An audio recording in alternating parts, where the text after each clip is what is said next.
स्वामिनारायणः साक्षादक्षर पुरुषोत्तमः सर्वेभ्यः परमां शान्तिम् आनन्दं सुखमर्पयेत्।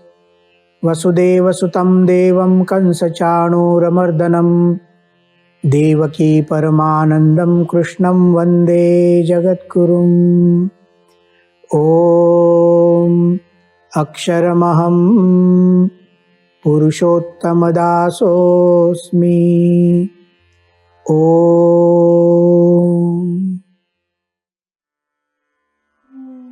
श्रीमद् भगवद गीता की विशेषता यह है कि यह शास्त्र सीधा हमारे जीवन के साथ जुड़ता है। हमारे व्यक्तिगत जीवन के जो प्रश्न हैं उसका समाधान श्रीमद् भगवद गीता में हमें मिलता है। अर्जुन के जीवन में दुख का प्रसंग आया। शोक संविघ्न मानसः, ऐसा प्रथम अध्याय में कहा गया। शोक से उद्विग्न मन वाला हो गया था अर्जुन, रो रहा था। अश्रुपूर्णा कुलेक्षणम, अर्जुन की आंखें आंसुओं से आकुल व्याकुल थी। दुख की कल्पना हम कर सकते हैं। इतना ही नहीं, नर्वस हो गया था। सीदंती मम गात्राणि, उसके अंग शिथिल हो गए। मुखम च परिशुष्यति, उसका मुख सूखने लगा।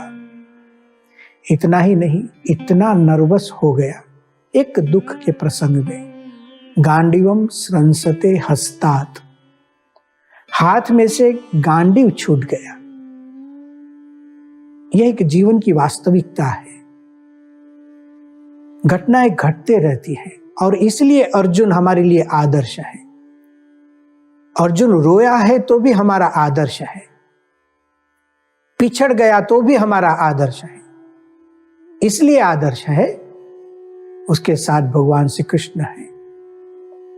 ऐसी परिस्थिति में अर्जुन की बुद्धि अब विचलित हो रही है। न योत्स्य, जो युद्ध करने का उसका कर्तव्य दायित्व निभाने का जो विचार था, उत्साह भी था, धनुरुद्यम्य, अपना गांडीव उठाया था उसने अपने दायित्व को निभाने के लिए। एक निर्णय था, बुद्धि का विचार भी स्पष्ट था, लेकिन फिर भी बुद्धि विचलित हो गई और न योत्स्य के विचार पर आ गया। मैं युद्ध नहीं करूंगा, और महसूस करने लगा अपने आप धर्म सम्मूढ़ चेताः, क्या करना चाहिए क्या न करना चाहिए, इस विषय में अब मेरी बुद्धि विचलित हो रही है। ऐसी परिस्थिति में भगवान श्री कृष्ण अर्जुन को समझाते हैं स्थित प्रज्ञ के लक्षण, समाधिनिष्ठ स्थित प्रज्ञ के लक्षण। जिसका मन परमात्मा में स्थिर हो और जिसके विचार स्थिर हो, ऐसे मनुष्य के लक्षण क्या है, उसका जीवन क्या है, उसकी जीवन शैली क्या है, इसके बारे में भगवान श्री कृष्ण यहाँ सुनाते हैं। और इसलिए भगवद गीता हमारे जीवन के साथ जुड़ती है। हम भी कभी कभी रोते हैं, कभी पिछड़ जाते हैं, उलझने आती हैं, हाथ में से धनुष छूट जाता है, पढ़ाई नहीं करनी है, बिजनेस नहीं करना है, नौकरी नहीं करनी है, कभी ऐसे विचलित हो जाते हैं, क्या करूं अब। ऐसी परिस्थिति में गीता के उपदेश बहुत काम आएंगे, तुरंत काम आएंगे। हाँ, समझो हमेशा के लिए कदाचित दुख का निवारण न भी हो, क्योंकि हम संपूर्णतः इन उपदेशों का स्वीकार न भी कर सके, लेकिन थोड़ा सा भी यदि पता चल जाए और सोच में परिवर्तन हो जाए तो अनुभव तो होगा कि हम दुख में से बाहर निकल रहे हैं। भगवान श्री कृष्ण ने अर्जुन को कहा, बुद्धि स्थिर कब रहेगी? दुखेष्वनुद्विग्न मनाः, दुख के प्रसंगों में भी उद्वेग मत करो। इस पर हमने कुछ बातें की और कुछ बातें करनी आवश्यक है, क्योंकि यह हमारा जीवन का प्रश्न है। जब भी जीवन में दुख आए तो अर्जुन ने जो किया वह कीजिए। क्या किया अर्जुन ने? भगवान श्री कृष्ण का शरण ले लिया। तभी जाकर भगवान श्री कृष्ण उसको उपदेश दे रहे हैं। जब किसी योग्य गुरु के पास हम जाते हैं तो ऐसे योग्य गुरु हमें ऐसी बातें करते हैं, दुखेष्वनुद्विग्न मनाः। ऐसा नहीं कहते हैं योग्य गुरु कभी कि जाओ चमत्कार होगा, आपके जीवन में कोई प्रश्न ही नहीं आएगा और आप सुखी संपन्न हो जाएंगे, आपको लाखों रुपया मिल जाएगा, आपको कभी रोग ही नहीं आएगा, ऐसा मैं आशीर्वाद देता हूं। कोई योग्य गुरु, हमारी सनातन धर्म की परंपरा में हमारे भगवान के अवतार किसी ने ऐसी बात नहीं की है। हाँ, बात यह की है सरति इति संसारः। आप संसार में आए हैं तो संसार उसे कहते हैं सरति, जो हमेशा परिवर्तनशील हो। गच्छति इति जगत, सतत परिवर्तनशील, नाशवंत। तो भगवान की सबसे बड़ी कृपा क्या है? जब हम भगवान की शरण में जाते हैं, गुरु की शरण में जाते हैं, तो यथार्थ ज्ञान देते हैं। भगवान श्री कृष्ण स्वयं अर्जुन को देखिए, हाँ चमत्कार कर सकते हैं भगवान, सर्व कर्तुम समर्थः, सब कुछ करते हैं और हमने कभी सोचा भी ना हो अति विस्मयकारी घटना भगवान की इच्छा से घट सकती है। सर्व करता हरता है, फिर भी चमत्कार कर सकते हैं और किया भी है। देखिए भगवान श्री कृष्ण ने भगवत गीता में ही चमत्कार किया है। 11वां अध्याय देखिए, अर्जुन को विश्व स्वरूप दिखाया। ये कितना बड़ा चमत्कार है। इतना सामर्थ्य होने पर भी भगवान की इच्छा यह है कि मेरे जो आश्रित, मेरे भक्त हैं, मेरे शरणागत हैं, उनको यथार्थ ज्ञान हो, उनको स्टेबिलिटी मिले, वैचारिक स्थिरता मिले, सनातन सिद्धांत को समझे और सुख वहां पर है। तो चमत्कार से सुखी करने की बात नहीं, एक ज्ञान देकर, अद्भुत सिद्धांत को समझाकर, जिसको श्रीमद् भगवद गीता के लिए कहा गया ब्रह्म विद्या रूप ज्ञान। तो यह ब्रह्म विद्या दुखेषु अनुद्विग्न मनाः। जब भी दुख आए किसी गुरु के पास जाइए, तो गुरु, योग्य गुरु के पास जाने से एक सही रास्ता मिल जाता है। हमारे उपनिषदों में नारद जी का आख्यान आता है, छांदोग्य उपनिषद। नारद जी तो विद्यावान थे, जैसे अर्जुन यहां शक्तिशाली है, शूरवीर है, उसी तरह नारद जी, उनके पास भी विद्या थी, विद्या धन था, विद्या रूपी शस्त्र था। लेकिन जीवन में दुख आया तो उन्होंने क्या किया? गुरु के पास गए। जैसे अर्जुन के पास यहाँ भगवान श्री कृष्ण है, उसी तरह नारद जी सनत कुमार नाम के गुरु के पास गए और कहा, अधीहि भगवः, भगवान मुझे ज्ञान दीजिए। शरणागति का स्वीकार किया। तब गुरु ने पूछा सनत कुमार जी ने, यद वेत्थ तेन मोपसीद ततस्ते ऊर्ध्वं वक्ष्यामि इति। नारद जी, आप जो कुछ भी जानते हैं मुझे सुनाइए। ततस्ते ऊर्ध्वं वक्ष्यामि, उसके आगे की बात मैं करूंगा। क्योंकि दुखी है वो तो देख लिया, गुरु ने इतना तो देख लिया कि दुखी है। यदि कोई व्यक्ति सच्चे अर्थ में ज्ञानी हो तो दुखी नहीं होना चाहिए। और अर्जुन को भी भगवान श्री कृष्ण ने यही कहा था, अशोच्यान अन्वशोचस्त्वम प्रज्ञावादांश्च भाषसे गतासून अगतासूंश्च नानुशोचन्ति पंडिताः। सच्चे अर्थ में जो पंडित है, ज्ञानी है, उसके जीवन में तो नानुशोचन्ति, शोक होता ही नहीं है। नारद जी ने सनत कुमार को कहा, सोहम भगवः शोचामि, मेरे जीवन में दुख है। दुख है, दुख का अनुभव, जो मन में पीड़ा, उद्वेग जहां है, समझिए यथार्थ ज्ञान नहीं है, साक्षात्कार नहीं है, ब्रह्म विद्या की प्राप्ति नहीं है। सनत कुमार जी ने कहा, यद वेत्थ, जो जानते हैं मुझे सुनाइए। तब नारद जी ने अपना बायोडेटा सुनाया है। छांदोग्य उपनिषद के 7वें अध्याय में यह सब लिखा है। नारद जी कहते हैं, मैं क्या पढ़कर आया हूं? ऋग्वेदम भगवो अध्येमि, यजुर्वेदम सामवेदम, आथर्वणम चतुर्थम, इतिहास पुराणम पंचमम। ऐसे करके 22 विद्याओं को सुनाते हैं। एतद भगवोध्येमि, इतना पढ़कर आया हूं। फिर क्या कहते हैं, सोहम भगवः शोचामि, इतना पढ़ा लिखा हुआ मैं दुखी हूं, उद्वेग मन में चल रहा है।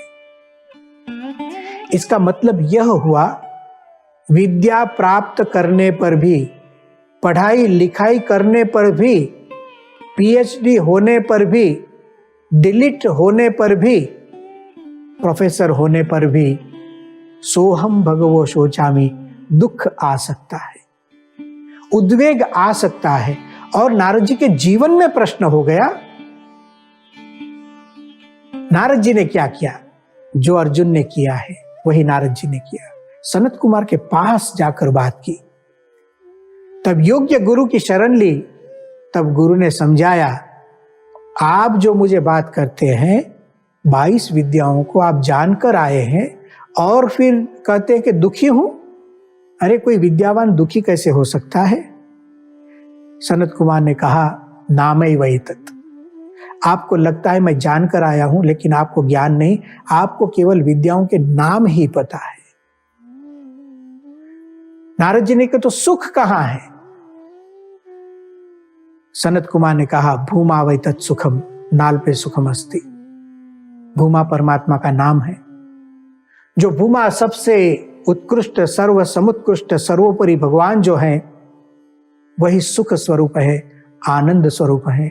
उससे जो कुछ भी सब छोटे हैं, सब अल्प है, परमात्मा से सब छोटे हैं। नाल पे सुखम अस्ति, कहीं पर भी सुख नहीं, भगवान में सुख है।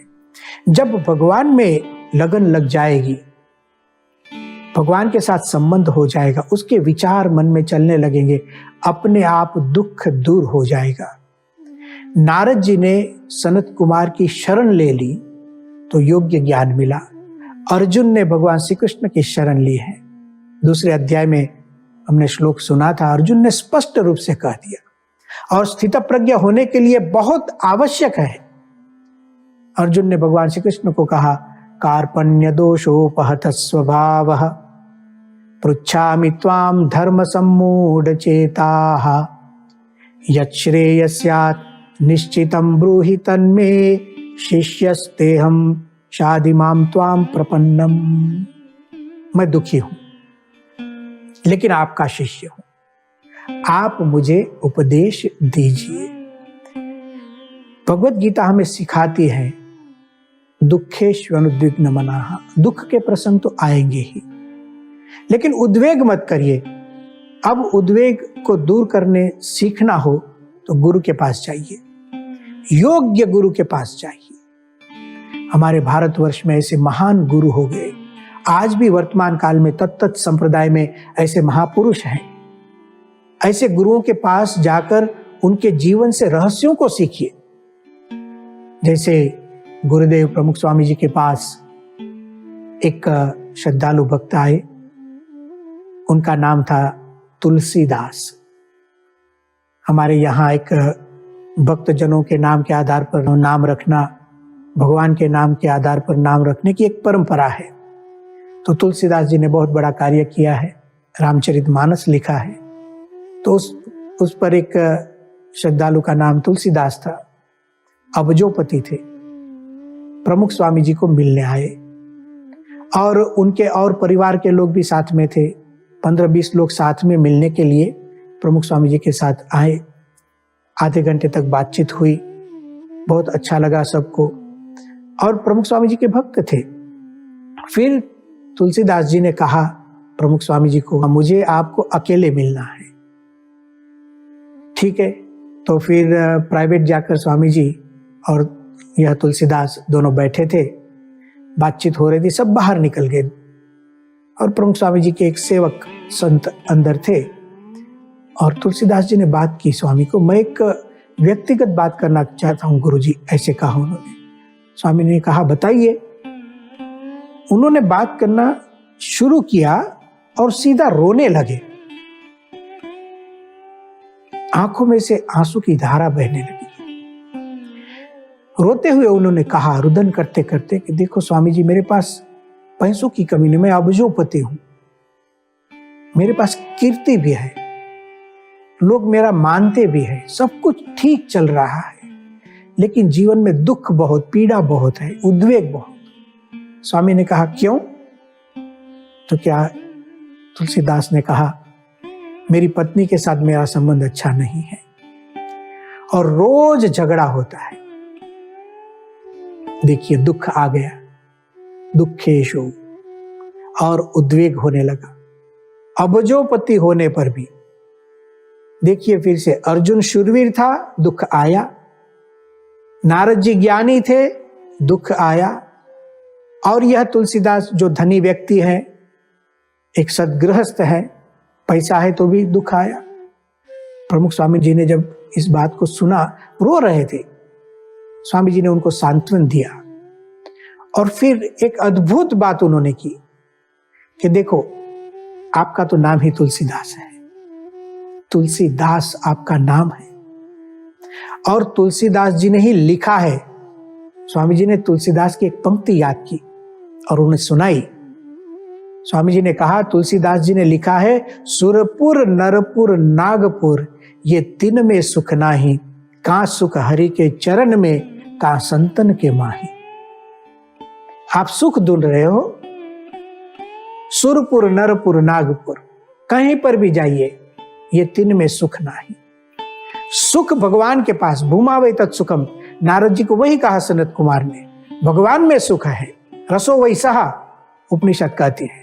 आनंद चाहिए, भगवान के पास चाहिए। जब तुलसीदास ने इस बात को सुना प्रमुख स्वामी जी से, अच्छा लगा, समझ गए कि संसार में है तो सुख दुख चलते रहेगा, हमें यही सोचना है मेरी वजह से दुख न हो।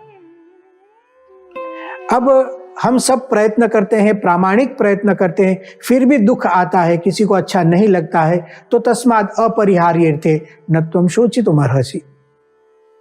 जो हमारे हाथ की बात नहीं, उसमें दुख क्या करना, किसी को पीड़ा नहीं देनी है, लेकिन फिर जो दुख आता है उसको सहन करना सीखिए।